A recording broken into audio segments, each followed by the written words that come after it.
wabarakatuh. Yang terhormat dosen penguji ujian kinerja PPG dalam jabatan Angkatan 3 tahun 2023. Perkenalkan, nama saya Qurratu Aini. Saya mahasiswa PPG dalam jabatan Angkatan 3 tahun 2023 LPTK Universitas Negeri Semarang dengan nomor peserta 2015031395397. Saya adalah seorang guru di SD Negeri Kedawang 02 Banyumanik, Kota Semarang, Jawa Tengah. Pada kesempatan kali ini saya akan melaksanakan praktik pembelajaran untuk memenuhi tugas uji kinerja PPG dalam jabatan Angkatan 3 tahun 2023. Untuk lebih jelasnya, berikut praktik pembelajaran yang saya laksanakan. Mohon masukan dan saran untuk perbaikan proses pembelajaran di kemudian hari. Assalamualaikum warahmatullahi wabarakatuh.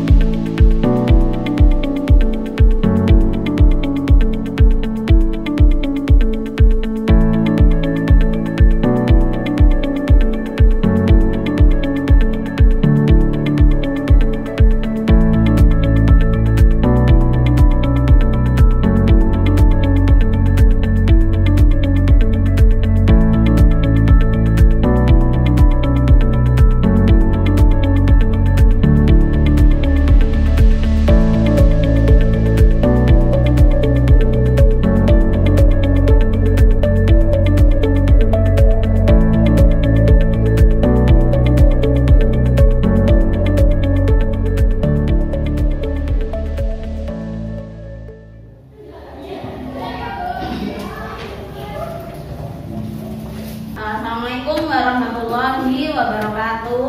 Waalaikumsalam warahmatullahi wabarakatuh.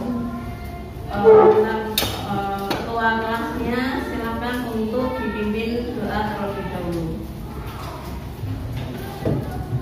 Setelah memulai pelajaran hari ini, kita berdoa mulai.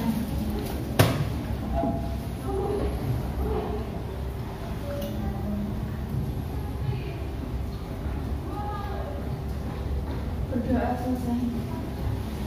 Anak-anak, apa kabar kalian hari ini? Alhamdulillah. Alhamdulillah, semoga sehat semua ya. Amin. Ada berapa anak yang tidak masuk?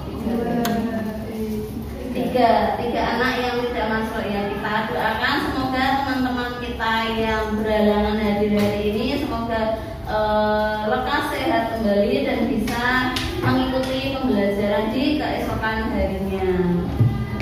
Anak-anak, hari ini kita akan belajar tentang perubahan lingkungan. Perubahan lingkungan ya. Sebelumnya, pada pertemuan sebelumnya kalian sudah belajar tentang ekosistem, kemudian interaksi antar ekosistem, dan juga ada yang namanya daur geokimia. Nah, pada kali ini kita akan belajar tentang perubahan lingkungan. Anak-anak di kelas ini, adakah yang berasal dari daerah Demak atau Godong atau Gubuk Purwodadi? Ada enggak? Ada enggak? Enggak ada ya. Siapa yang Demak? Nadia. Demaknya mana? Meranggen. Yang dari Demak daerah timur dekat Kudus ada enggak? Enggak ada ya. Jadi kalau anak-anak tahu kemarin pada waktu awal-awal bulan Februari ada musibah atau bencana yang terjadi di Kota Demak. Ada yang tahu bencana apa? Banjir. Padahal kalau kita amati di sekitar kita, intensitas hujan yang ada di sekitar kita itu tidak terlalu deras seperti tahun-tahun sebelumnya. Kalau pada tahun sebelumnya di Kota Semarang, bulan-bulan Desember akhir, itu daerah Benuk itu selalu tergenang oleh air banjir. Banjirnya mencapai hampir sepinggang orang dewasa itu di Kota Semarang. Nah, pada tahun ini hujan di kota Semarang, dan kalau Mbak Eni lihat di Pati dan sekitarnya itu juga tidak terlalu tinggi. Nah, tapi di daerah Demak kemarin ada musibah namanya banjir bandang. Banjir bandang itu banjirnya berasal dari sungai. Anak-anak tahu sendiri bahwa sungai itu merupakan tempat penampungan air dari lingkungan di sekitar kita. Kita buang air ke selokan, selokan menuju ke sungai kecil menuju ke sungai besar. Nah, kalau airnya sedikit itu tidak masalah. Tetapi ketika daerah-daerah tertentu ada yang mengalami hujan deras dan itu berkumpul jadi satu menuju ke sungai besar. Jadi kalau dari gubuk, sumbernya itu awalnya dari gubuk, tanggulnya jebol, terus sungai yang ada di gubuk itu berasal dari daerah-daerah tertentu, dari Boyolali, dari Tuntang, Ambarawa, berkumpul jadi satu. Nah, itu menyebabkan bencana. Nah, kok bisa sih? Lawang kelihatannya itu di sekitar sini itu hujannya tidak terlalu deras kok. Tahun kemarin tidak seperti itu, sekarang kok seperti itu. Nah, itu salah satu bentuk perubahan lingkungan. Nah, pada pembelajaran hari ini, tujuan pembelajaran kita adalah mengenali macam-macam perubahan lingkungan dan faktor-faktor yang menyebabkan terjadinya perubahan lingkungan tersebut. Itu yang pertama. Yang kedua, kita akan mempelajari masalah yang timbul. Apa saja sih perubahan lingkungan itu? Itu adalah merupakan masalah yang timbul. Kemudian kita juga akan belajar untuk mengatasi masalah tersebut. Nah, semoga dengan kita belajar pada hari ini, belajar tentang perubahan lingkungan ini, kita bisa berusaha untuk menjaga lingkungan sekitar kita supaya tidak terjadi bencana-bencana yang tidak kita inginkan, karena bencana yang kemarin itu berlangsung cukup lama, lebih dari 1 minggu. Nah, itu pembukaan dari Bu Eni ya. Kemudian perhatikan yang ada di depan.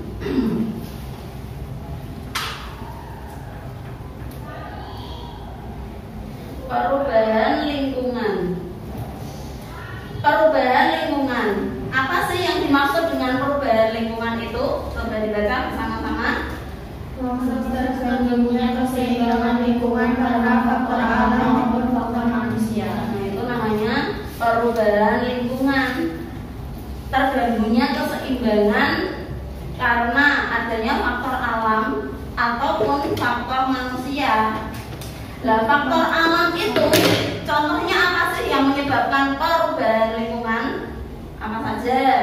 Banjir, terus itu di buku kalian juga sudah ada ya, ada bencana longsor. Kalau bencana longsor itu kan memang kejadian alam ya yang tidak bisa dikendalikan oleh manusia. Ada juga banjir juga tidak bisa kita kendalikan. Jumlah airnya itu juga tidak bisa kita kendalikan. Gempa bumi, tsunami, kemarau panjang itu adalah merupakan faktor alam yang tidak bisa kita kendalikan. Namun perubahan alam itu juga bisa disebabkan karena faktor manusia. Apa saja yang merupakan faktor penyebab perubahan lingkungan yang disebabkan oleh manusia? Penggunaan freon, kemudian pembukaan lahan, kemudian aktivitas kendaraan bermotor, kemudian ada aktivitas pertanian dan juga eksploitasi sumber daya alam. Nah, itu adalah yang disebabkan oleh aktivitas manusia. Coba anak-anak perhatikan video berikut ini. Video yang pertama ini terkait dengan pembukaan lahan. Perhatikan video berikut.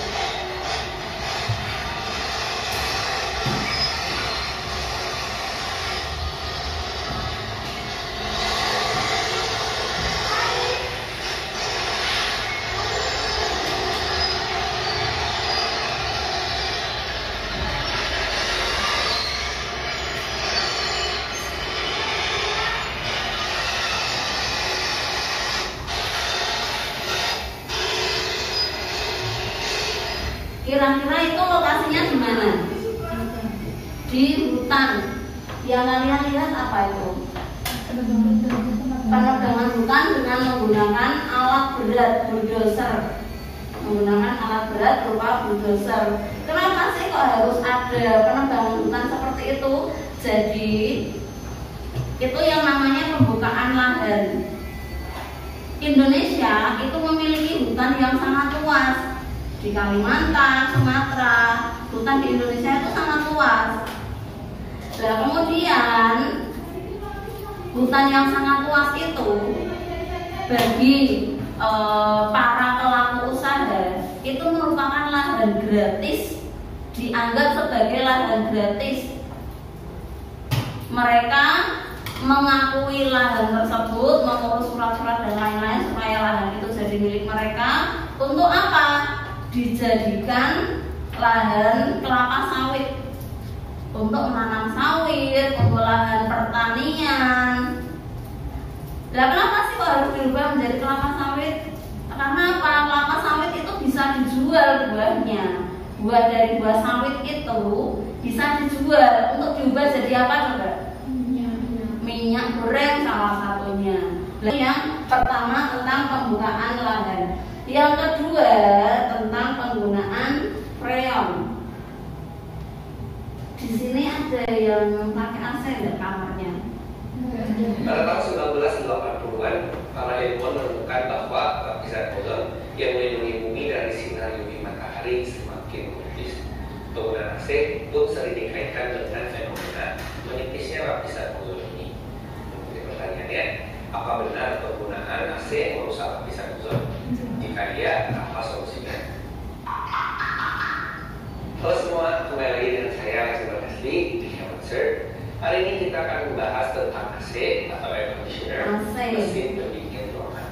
Kita akan mulai dengan memahami cara kerja dari mesin ini. Dingin dan pipa menjadi panas dan pendingin.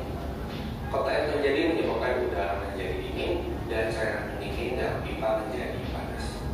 Udara dingin kemudian dihembuskan kembali ke ruangan. Proses ini terjadi terus-menerus hingga udara di ruangan menjadi cukup dingin sesuai temperatur yang ditentukan oleh pengguna. Tetapi cara kerja dari AC tidak berhenti sampai di situ. Cairan yang berada dalam pipa merupakan cairan yang mudah menguap.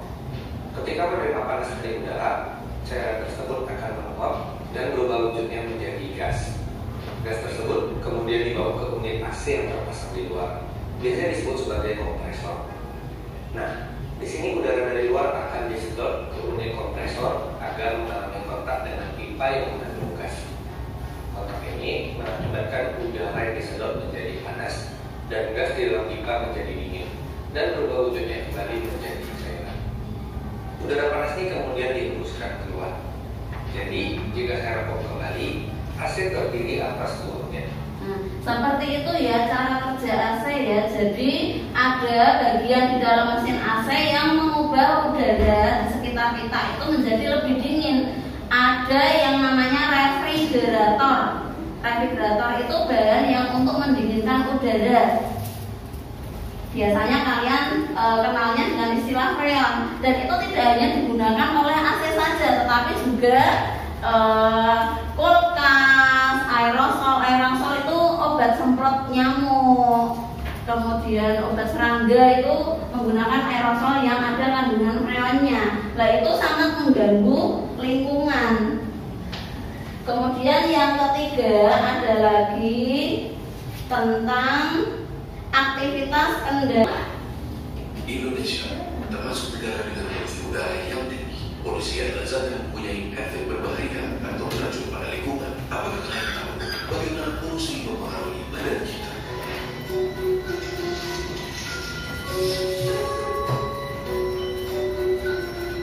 Nah, coba perhatikan itu ada saraf neuron. Apa hubungannya dengan polusi?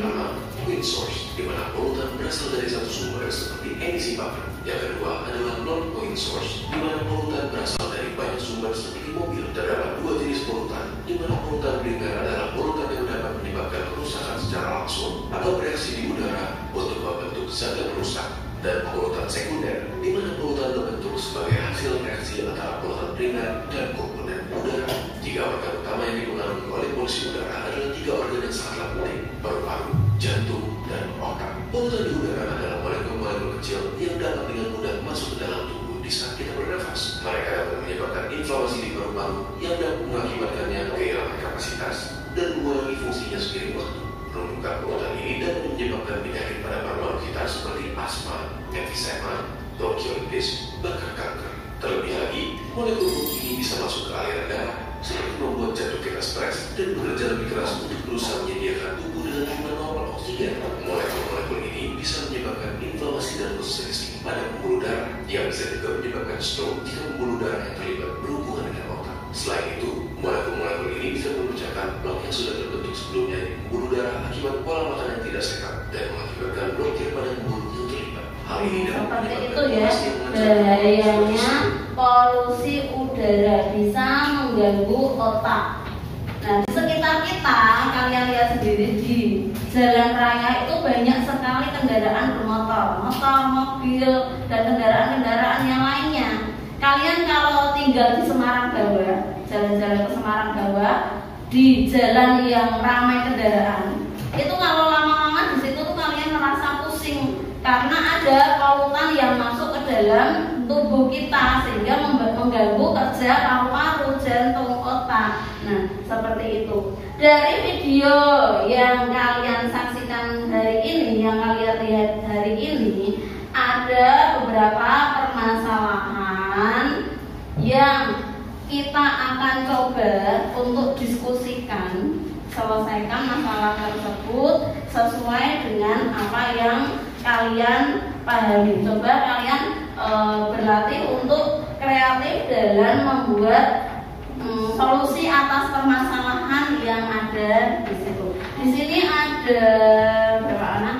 13 anak. Kita bagi menjadi 4 kelompok ya. Jadi satu kelompok ada yang 3 dan ada yang 4. Minta tolong untuk yang belakang 1, 2, 3 jadi satu kelompok. Kemudian Lulu Amelia, kemudian siapa? Nadia dan Asi jadi satu kelompok, 3 anak, 1, 2, 3 menjadi satu kelompok. Kemudian yang terakhir 1, 2, 3 menjadi satu kelompok. Di sini sudah ada materi dan juga permasalahan yang harus kalian selesaikan. Ini kelompok yang pertama, kelompok. Nah, di belakangnya itu ada. Belakangnya apa materinya? Nah, di situ ada kendaraan bermotor. Kemudian yang kedua, ini yang pertanian. Kemudian yang ini pembukaan lahan, kelompok pembukaan lahan, dan yang terakhir kelompok freon ya, penggunaan refrigerator. Silakan berkumpul menjadi satu di meja, bisa di satu meja, kemudian salah satu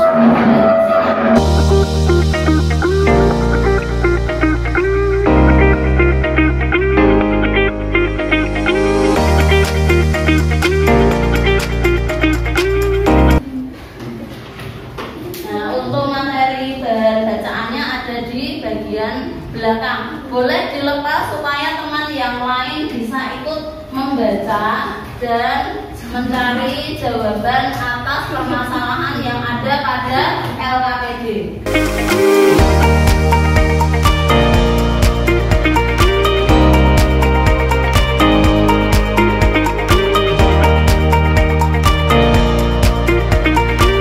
Kalau ada yang merasa kesulitan, boleh ditanyakan. Bisa kalian membuat solusi atas permasalahan itu dengan ide kreatif kalian.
sini sudah siap?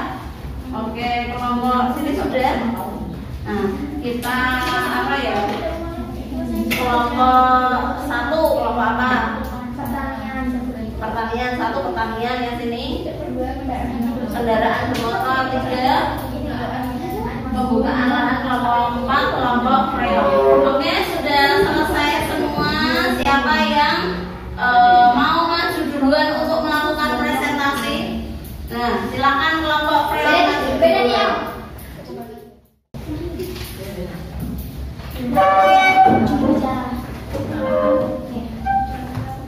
Kita berikan semangat untuk kelompok freon. Assalamualaikum warahmatullahi wabarakatuh. Waalaikumsalam warahmatullahi wabarakatuh.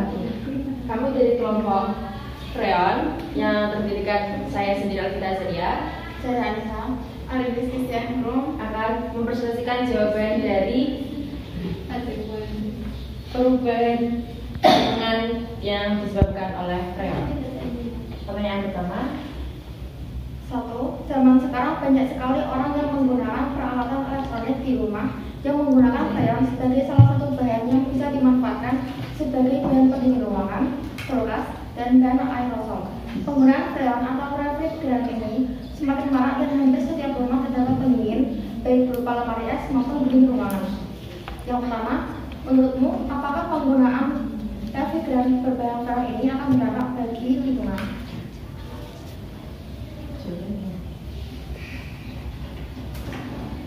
Jawaban dari kelompok kami adalah iya, karena komponen kimia freon itu menurunkan lapisan ozon sehingga meningkatkan jumlah radiasi ultraviolet yang mencapai permukaan bumi. Jadi di sini tuh maksud kami adalah freon itu menghasilkan kimia yang nanti bakal merusak ozon atau atmosfer itu menipis. Nah, dari menipisnya atmosfer ini otomatis tuh radiasi ultraviolet yang dari matahari itu gampang masuknya karena ozonnya yang tadinya tebal, tadinya sebesar segini cuma jadi segini.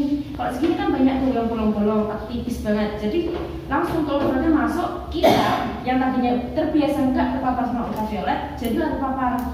Dan makanya sekarang kita masih kayak apa sih sinar matahari panas banget. Itu tuh gara-gara ultraviolet yang masuk dikarenakan lapisan ozonnya itu menipis. Pertanyaan kedua, Apa saja dampak yang akan ditimbulkan apabila penggunaan refrigeran berbahan dasar freon ini digunakan terus-menerus? Meminimalisir itu, misal kayak AC, ya kita bisa misalnya perbanyak tumbuh-tumbuhan yang di sekitar rumah atau kita sediain tumbuhan yang bisa ditaruh di dalam rumah karena kan itu membantu sirkulasi udara terus menerus kan. Jadi itu kalau kulkas, kita mending kalau bisa masak ya buat dari itu aja. Dihabiskan dari itu saat itu karena apa? Kita sudah butuh makanan yang fresh dari kan. Besoknya kita bisa ganti lagi pakai menu yang baru lagi kayak gitu. ini kalau bukan Mbak Udang intinya gini, kita di dataran rendah, saya deh Semarang Barat, panasnya minta ampun 42, 43. Dia di mana? Bawen. Gimana udaranya? Dingin. Di Banyumanik gimana? Dingin. Intinya kalau misalkan di dataran rendah itu panas, tapi kalau di dataran tinggi itu dingin. Makanya dalam logika itu kita bisa mendesain rumah itu jadi lebih tinggi. Dengan lebih tinggi, otomatis angin yang di atas itu bisa masuk ke rumah kalau misalkan kita ada ventilasi. Kalau kita rendah, kita nggak boleh dapat angin yang ada di atas kan, maka kita tinggiin bawahnya. Maka gitu. Benar? Ya, betul sekali. Semakin tinggi suatu tempat itu suhu udara itu semakin menurun antara dataran rendah dengan dataran tinggi itu suhu udaranya memang beda. Jadi memang salah satu cara untuk kita menghindari penggunaan AC itu adalah dengan mendesain bangunan supaya ruangan rumah kita itu tidak terlalu panas, jadi kita tidak ketergantungan dengan AC. Oke, sudah bagus untuk kelompok 4 yaitu penggunaan freon. Kita berikan aplaus untuk kelompok 4. Sekian presentasi yang dapat kami sampaikan. Kurang lebihnya mohon maaf. Wassalamualaikum warahmatullahi wabarakatuh. Waalaikumsalam warahmatullahi wabarakatuh. Berikutnya kelompok mana yang ingin maju? Kelompok 1 dari pertanian. Penggunaan pestisida untuk pertanian. Assalamualaikum warahmatullahi wabarakatuh. Waalaikumsalam warahmatullahi wabarakatuh. Kami dari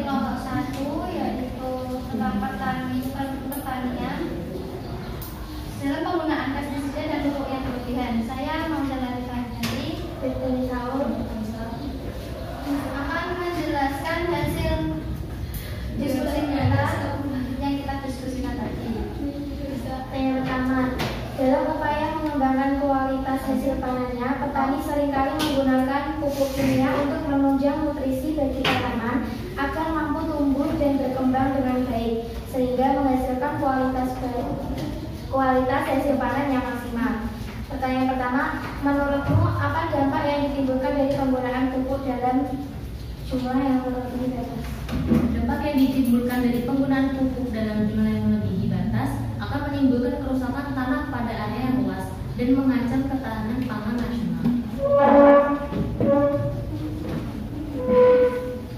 Pertanyaan kedua, upaya apa yang bisa kamu tawarkan untuk mengatasi permasalahan tersebut?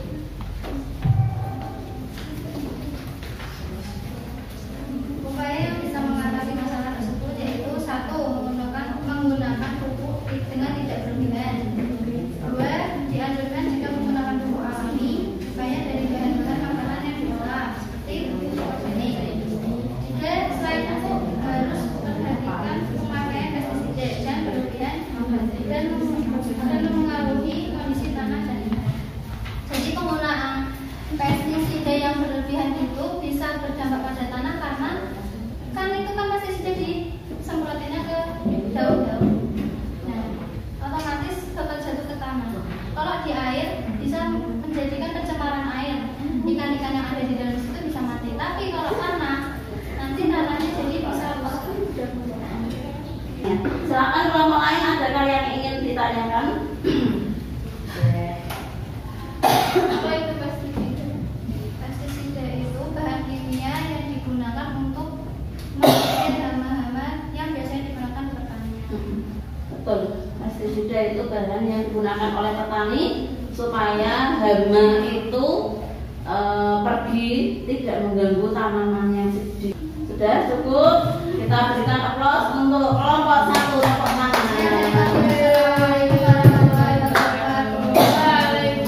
Selanjutnya dari kelompok 3.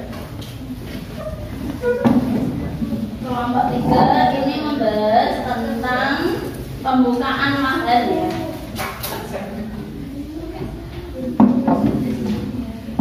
Assalamualaikum warahmatullahi wabarakatuh. Waalaikumsalam warahmatullahi wabarakatuh. Kami dari kelompok 3 akan mempresentasikan perhitungan sebagai pembukaan lahan. Di sini saya akan membacakan sebuah narasi cerita singkat. Dalam sebuah ekosistem terdapat beberapa jenis makhluk hidup serta lingkungan tempat tinggalnya. Misalnya tumbuhan, hewan, tanah, air, dan udara sekitar ekosistem tersebut. Ketika salah satu komponen ekosistem terganggu, maka akan mempengaruhi keseimbangan komponen lain yang ada dalam ekosistem tersebut. Misalnya penebangan hutan untuk membuka lahan pertanian yang lebih menguntungkan. Pertanyaan yang pertama, menurutmu apakah pembukaan lahan untuk pertanian akan lebih baik untuk makhluk hidup dan manusia yang ada di sekitar lahan tersebut? Karena kegiatan manusia akan mengakibatkan punahnya flora dan fauna, berkurangnya kesuburan tanah, serta mengakibatkan berubahnya daun. Pertanyaan yang kedua, apa saja dampak yang akan ditimbulkan apabila pembukaan lahan dilakukan tanpa memperhitungkan komponen ekosistem lain yang ada pada ekosistem tersebut? Ada teman lain dari kelompok lain yang membantu menjawab? Mau berpendapat siapa yang berperan dalam mengendalikan pembukaan lahan supaya tidak terjadi secara besar-besaran? Siapa kira-kira? Pemerintah. Salah satunya adalah pemerintah dengan cara menerapkan yang namanya undang-undang. Ada aturannya, ada batasannya. Itu ya pemerintah yang berperan. Ada lagi dari kelompok lain yang bertanya? Sudah cukup? Oke, silakan boleh ditutup kelompok 3. Sekian dari kami. Wassalamualaikum warahmatullahi wabarakatuh. Waalaikumsalam warahmatullahi wabarakatuh. Berikan aplaus untuk kelompok 3 itu ya. Nah, kemudian selanjutnya menguji pemahaman kita hari ini, Bu Aini akan melakukan yang namanya post test. Silakan anak-anak bisa mengerjakan. Sebelumnya kembali ke tempat duduknya masing-masing ya. Kursinya kembali dirapikan ya.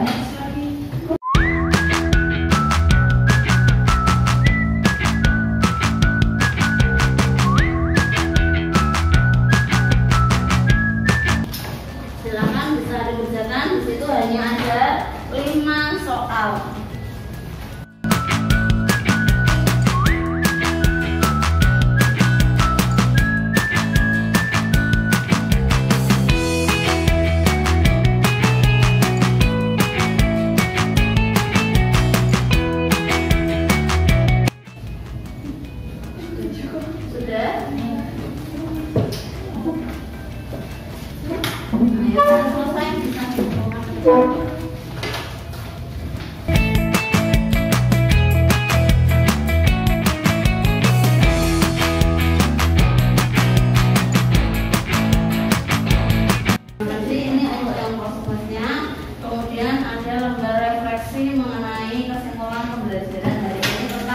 Yang kalian rasakan, perasaan kalian.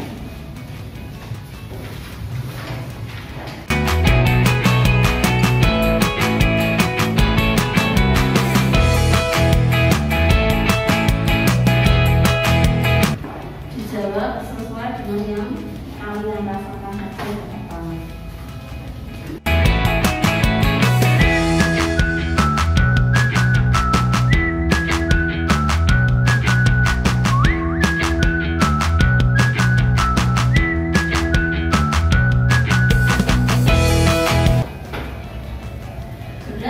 Yang sudah selesai boleh dikumpulkan ke depan.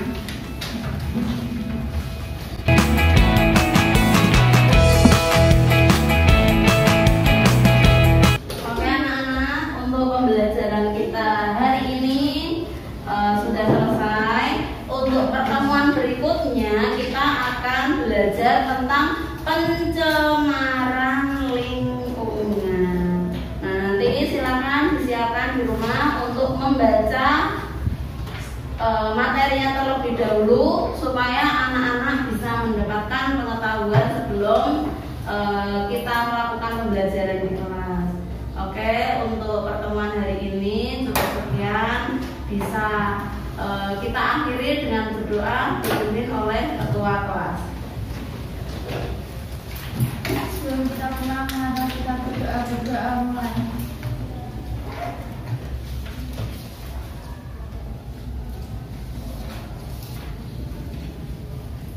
Berdoa selesai. Terima kasih anak-anak atas kerjasamanya hari ini. Kalian menjadi anak yang sukses dan kita dipertemukan lagi di waktu yang berbeda dengan kondisi yang berbeda ya. Nanti kalau ada yang kebetulan bertemu di jalan boleh menyapa Bu Aini, oke?